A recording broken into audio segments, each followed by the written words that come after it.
Hello there, it's a new month and we are back with some game-changing product updates. The updates are getting bigger every month, so without further ado, let's dive right in. So the first major update this month is RFGPT is now available for your jobs. You loved RFGPT for candidates and now we've brought the same magic to your jobs as well. Similar to candidate page, just head to any job page and move to the rightmost tab here, which is RFGPT. Once you do that, you will be welcomed with three major functions here. I'm sorry, I played around with RFGPT because I couldn't handle my excitement. So you have three major functions: generate job description, generate screening questions, and generate job insights. So let me walk you through these three functions one by one. So generate job description, it creates a JD irrespective of whether a JD is attached to the job or not. If it is attached, then it will rewrite the JD. If not, it will give you a fresh one. For example, for the assistant sales manager job here, I have got a fresh new JD with the summary, key responsibilities, skills and qualifications. Now I have these options again of making it shorter, longer, and I can also use this as my job description with a single click. For example, when I just click on this, it will take some time and then you'll see that job description is saved. Click new chat to continue. So coming to the second major function, which is generate screening questions.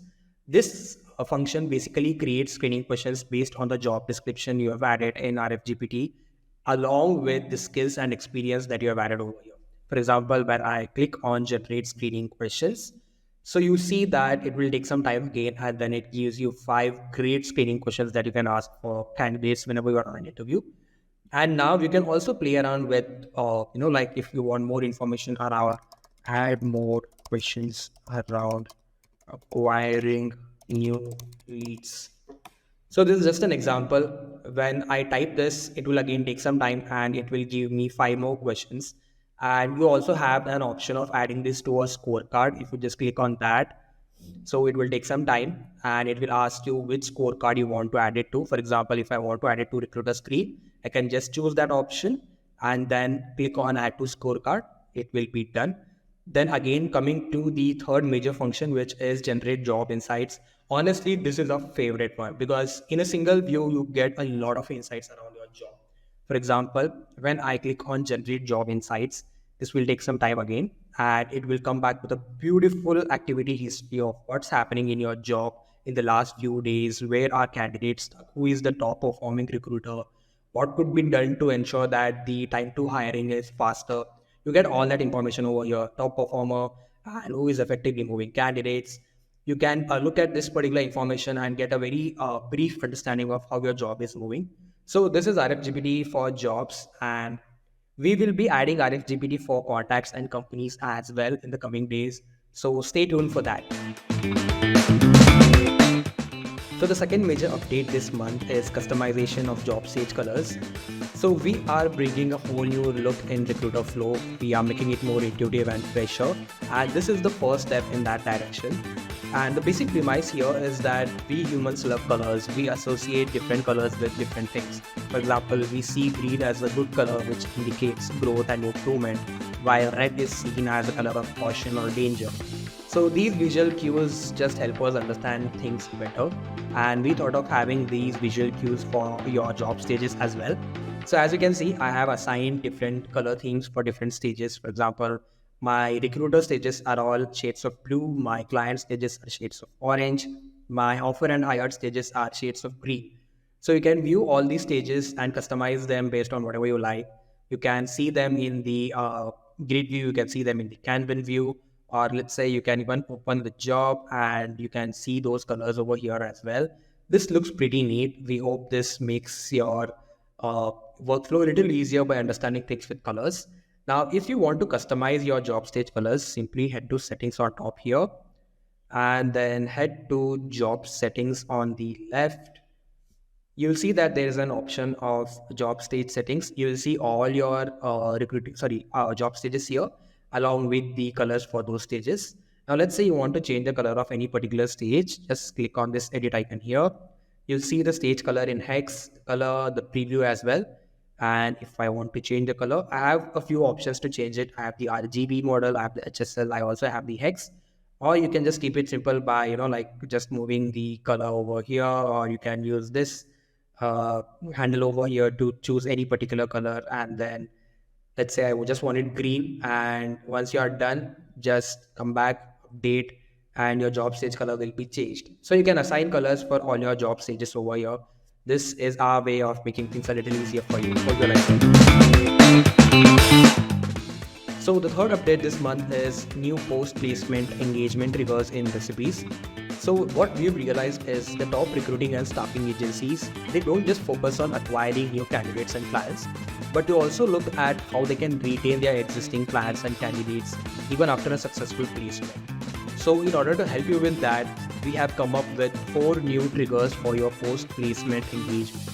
So let me walk you through that. So in the triggers section in recipes, just scroll down. You have new 4 triggers over here under post-placement engagement. Like for example, candidate or contract is about to start, candidate or contract starts, contract about to end, and contract ends. You can use these 4 triggers in various use cases. For example, let's say if you want to wish a candidate on their upcoming job start date, you can set up a recipe for that.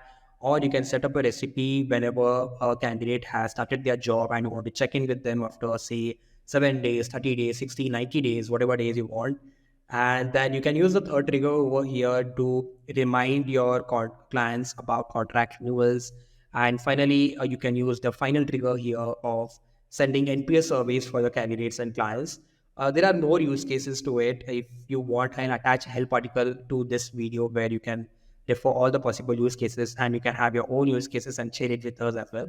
So let me just walk you through how this works. For example, let's say I've set up this recipe where I'm checking in with the candidate after a month of their job start date. I'll just choose the trigger of a candidate or contract starts. I want to apply it to all jobs, but you have the option of choosing the jobs where either you are the recruiter or the account manager. But in this case, let's say I want to apply it to all jobs. Then in the action section, you have these actions over here. I want to schedule an email. So I'll select that. And in this option, I can select after how many days I want this recipe to trigger. And in my case, I want it after 30 days. But let's say if you want to send an email after 60 days, just select the last option here. You have the days table here. You can choose 60, or maybe let's say I want to make it 90. I can even choose the time over here. For example, let's make it 10 a.m. I have the send email from address, send email to, if you want to send it to the contact, you can send it to them as well.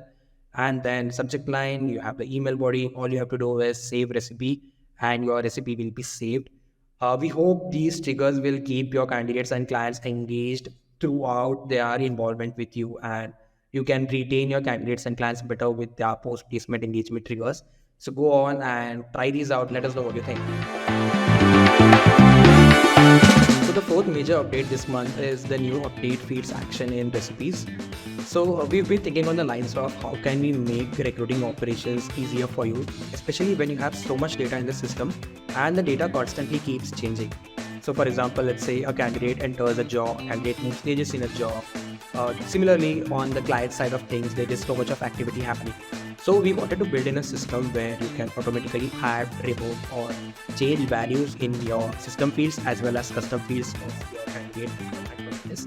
Now the update field action is available for selective triggers, which are the pipeline triggers here, the candidate triggers here, and the contact triggers here. Now you can use this update field action for multiple use cases.